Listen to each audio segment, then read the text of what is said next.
சென்னையில் வரிசை கட்டி நிற்கும் நூற்றுக்கணக்கான ஆட்டோக்கள்.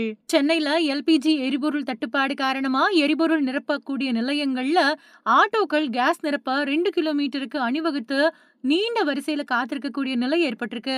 ஆட்டோக்களுக்கு நிரப்பப்படக்கூடிய கேஸ் தட்டுப்பாடு காரணமா சென்னை தியாகராய நகர்ல நூற்றுக்கணக்கான ஆட்டோக்கள் கூட ஓட்டுநர்கள் நீண்ட வரிசையில பல மணி நேரம் காத்துக்கிட்டு இருக்காங்க.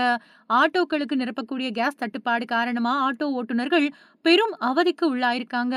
இதனால இவங்களோட வாழ்வாதாரம் பெருமளவுல பாதிக்கப்பட்டிருக்கிறதாவும் சொல்றாங்க.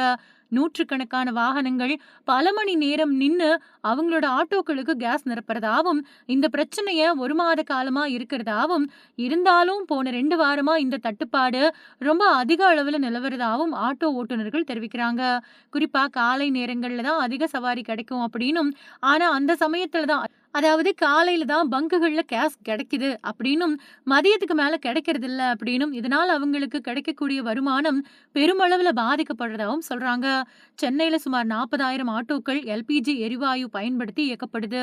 இதனால இவ்ளோ பெரிய எண்ணிக்கையிலான வாகனங்களுக்கு எரிபொருள் வழங்கக்கூடிய 38 எல்பிஜி நிலையங்கள் மட்டும் தான் இருக்குது. மேற்காசியாவுல நிகழக்கூடிய போர் சூழல் காரணமா எரிபொருள் தட்டுப்பாடு ஏற்பட்டதன் காரணமா பெரும்பாலான தனியார் பங்குகள் மூடப்பட்டிருக்கிறதால அரசு பொதுத்துறை பங்குகள்ல கூட்டம் அலைமோதுது.